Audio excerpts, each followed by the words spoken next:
88.5 Soufriere FM is now 21 minutes after the hour of 12 a.m. in Soufriere. Oh my goodness, 12 p.m. in Soufriere St. Lucia and of course the Eastern Caribbean. A special good afternoon to my guests who are with me in studio. Let me welcome you to Soufriere and extend heartfelt gratitude. For our listening audience, we have representatives from the Fisheries Department. We have Rita, everybody knows Rita from the Fisheries, and her two panel guests. I will give everybody an opportunity to introduce themselves. Today's discussion, more or less, is about disaster preparedness, especially the tips for our fishermen, given the fact that the hurricane season commenced on June 1st, 2023. So, this is a fitting discussion. Good afternoon to you. Good Good afternoon. afternoon. How is everyone doing? Well, thank you. Fine. Thanks. Okay. First and foremost, I will allow you to introduce yourself to the listening audience. Good afternoon. My name is Bon Serrier. I am the aquaculturist at the Fisheries Department. So I deal with um, persons who grow fish and shrimp in ponds and who also grow fish and plants in aquaponic systems.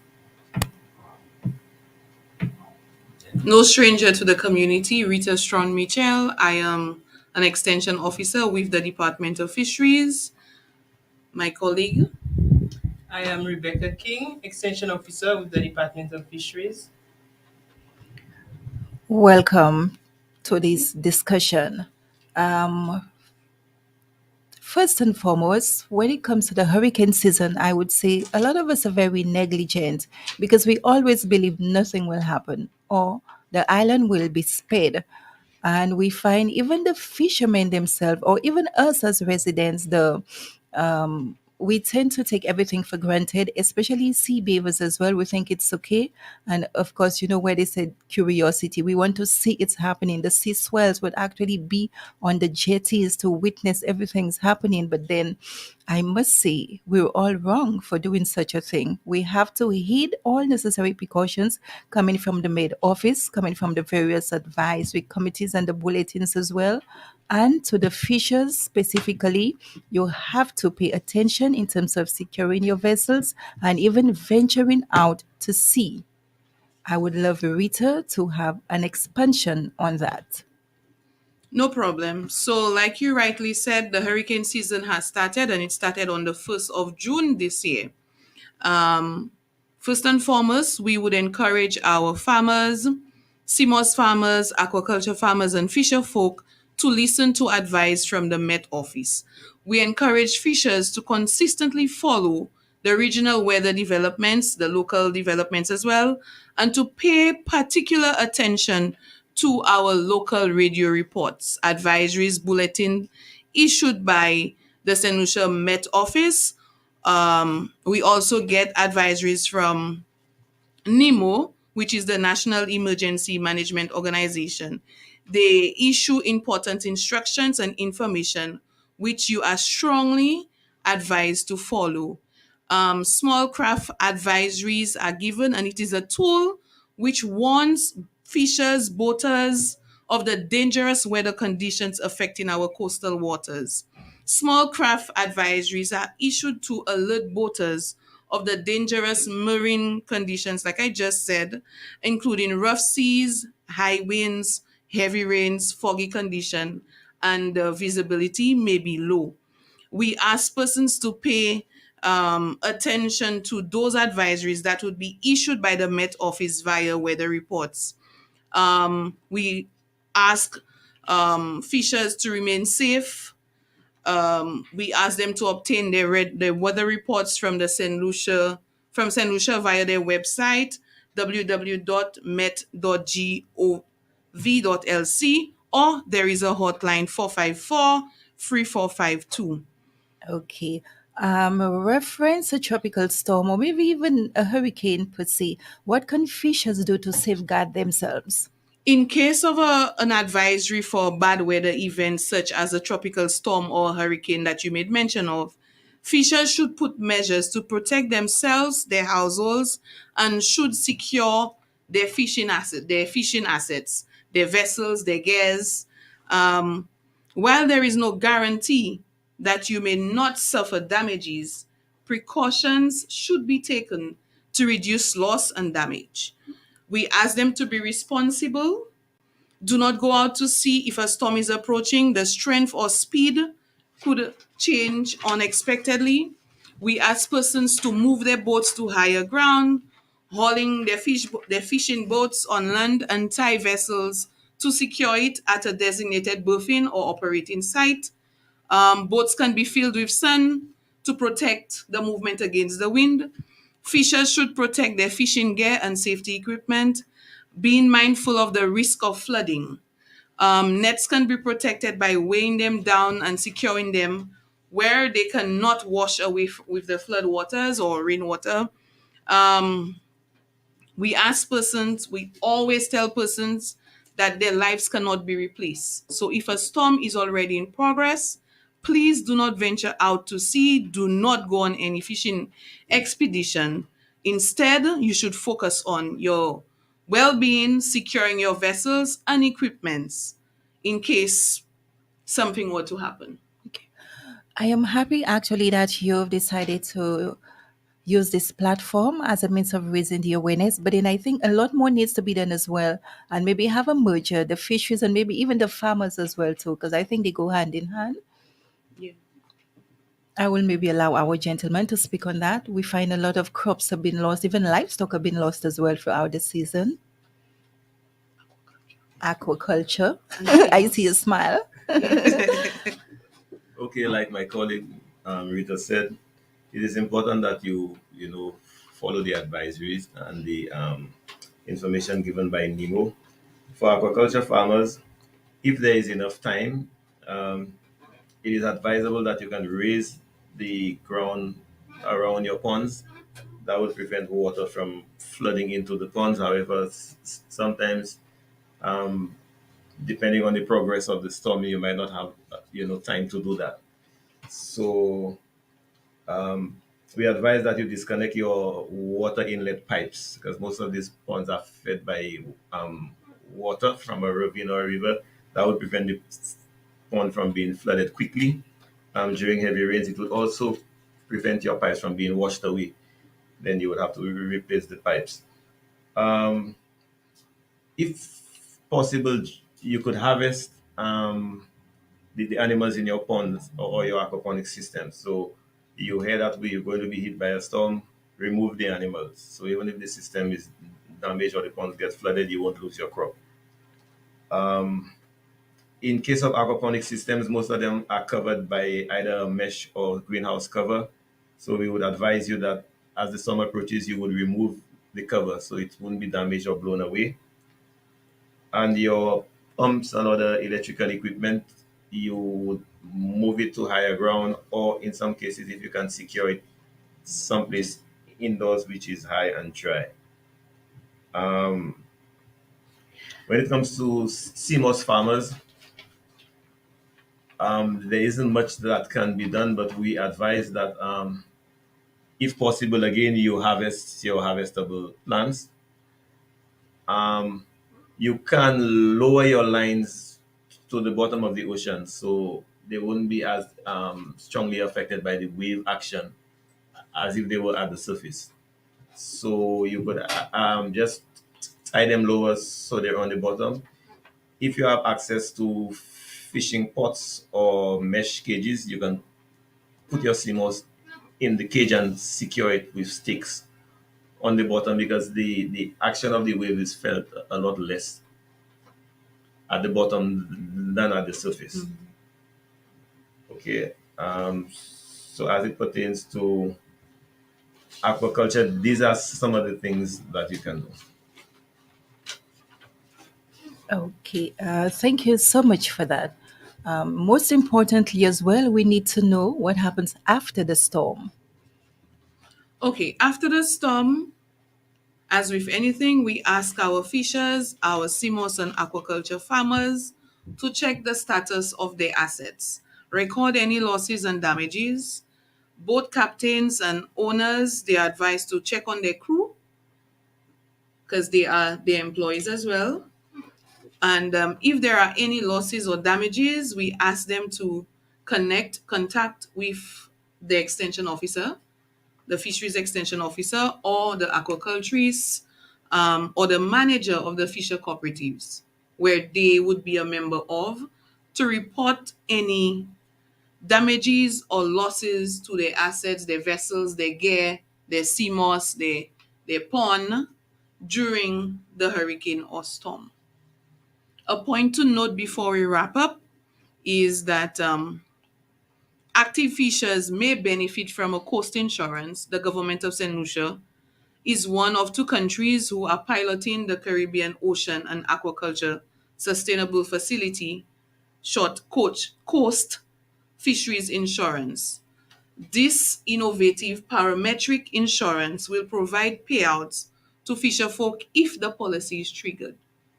The policy is activated based on a predetermined trigger for bad weather or cyclones, such as wave height, wind speeds, or other parameters defined in the policy. This policy is not based on damages or losses experienced, but is really based on Severity of the the storm. severity of the storm and the parameters in the policy. Okay. Thank you so much for Yes. that. Before we end this discussion, actually, is there anything you'd really love to touch on, especially to those who are the direct affected ones to that? Yes, most definitely. We ask fishers, farmers to adhere to the advice from the extension officers, the Department of Fisheries, NEMO, the government of St. Lucia, the Fisheries Cooperative, as we are all here to help them. We would not want anybody losing their lives or their assets being damaged during a storm just because they did not adhere to the advice that was given. So, leaving here, something we would want to leave is for them to adhere to any advice that is given and don't say, "An pa effet, go la me pa vinere," something in that regard. If the advice is given, you haul up your vessels, you secure your vessels and equipment, you do whatever possible to your sea moss or to your pond, just to reduce the loss and the damage at the end of the day. Okay. We know a lot of the times, especially when it comes to those two entities, the farming sector and the fisheries. And I think you need to reach the masses as well. And will there be Creole sensitizations, to actually let people know this is what is going to happen, the do's and don'ts? Okay, the Maybe even intention PSAs as well. 2023, the Department of Fisheries has embarked on a number of activities to commemorate Fishermen's Feast. So, time frame of 6 weeks. The Creole program that you spoke about. Yes, we've been in contact with one of the media houses, and a representative from the department will be going on there, along with a colleague from the Fisher Cooperative, to sensitize the fishers. We are thinking of putting PRs out because we work with them and they in their best interest. So anything possible, we will do. English, Creole, yes. Okay. We also spoke of, well, what happens after the storm, especially with losses. To me, you maybe clarification purposes to maybe speak on the monitoring aspect of it, because a lot of the times we tend to lose if it's again our acres, livestock, well, aquaponics that is. So, what is there in terms of the monitoring Well, after the and storm, compensation? okay, after the storm, and you're advised to, make an assessment of your losses and report it to your extension officer. Your extension officer would then verify these losses. So he would go out in the field to make sure that what you're saying that you lost actually is lost. Okay, so And you will be accompanied by an extension officer. yeah, the Okay. initial assessment would be made by you. You would call Rita and say your boat got damaged, and then we would do what you call a rapid response assessment. So You might send in some pictures, then we verify that that is actually your boat and it's damaged. And then a report is compiled by the department on the damages in that sector, and is presented to cabinet. And in most cases, the government would decide the nature of the compensation that will be given. So our role is just to make the assessment and submit it in a timely manner to the authorities, and they would determine what form the compensation would take. Okay, so the monitoring is done by the fisheries, from my Yes. understanding, and the evaluation and compensation is done by the cabinet of ministers Well, or the government. the government would decide, because after a hurricane or a storm, certain mechanisms would be triggered on the government's end. So then they would decide how these funds or whatever should be dispersed or administered throughout the country. So each sector, communications and works, tourism, everybody would do an assessment and present it to the government, and then they would decide now what needs to be done and what the priorities would be. Thank you for this clarification. Anything else you want to expand on, Rita, before we leave this discussion? What would be your final comments? Adhere to advices from your fisheries extension officer, the Department of Fisheries, NEMO, the Met Office, the Fisheries Cooperative. One thing is, probably one of the main problems is complacency.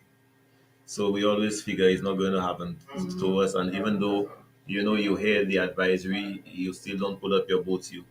So just keep tuned to, the media, and follow the advice that is given. And I think a lot of the times too, persons are misinformed as well. A lot of the naysayers as well, and it puts you actually one or two steps behind what the actual advisories would definitely be Well, about. there are established channels or authorized channels for the dissemination of that type of information. So information from Nemo is credible, the Met Office. So these are probably two of the sources I would recommend that you pay close attention to in terms of the authenticity of the information you're going to receive. Most definitely. How would you like to end this discussion? Well, I would like to um, wish the fisher folk a safe hurricane season. I mean, we're talking preparedness, but we really don't want to be struck by a hurricane. And if we take the necessary precautions, we can minimize, the damage we suffer. It's I trust. echo my colleague's sentiments. Listen to the advice from the Met Office, NEMO. If you're not sure, ask a question, but do not have in your head nothing won't happen. It's better to be safe than sorry. So, hurricane season is on. Let's do our best. Listen to the advice of the Met Office, NEMO. Small craft advisories are given. Listen, take heed, um, protect ourselves, take our measures seriously. Don't put our lives at risk. Secure our assets and equipment so after the storm we could move on. Thank you. 88.5 Surf FM at 20 minutes, moving up to the hour of 1 p.m. in Surface and Lucia and the Eastern Caribbean. You've just heard from the representatives of the Fisheries Department, do's and don'ts to prepare your fishers amidst the hurricane season. And most importantly, you have to stay safe and pay attention to credibility. Weather alerts only from credible sources. This is where we end this discussion, and it is just the first. As we draw near and getting into the nitty gritty of things, they will be back to keep us updated as well. Thank you so much. This is why I say thank you for coming in. Have a blessed and productive day. Looking forward to more discussions. Thank you Thank you for very having much. us. You're welcome. Thanks.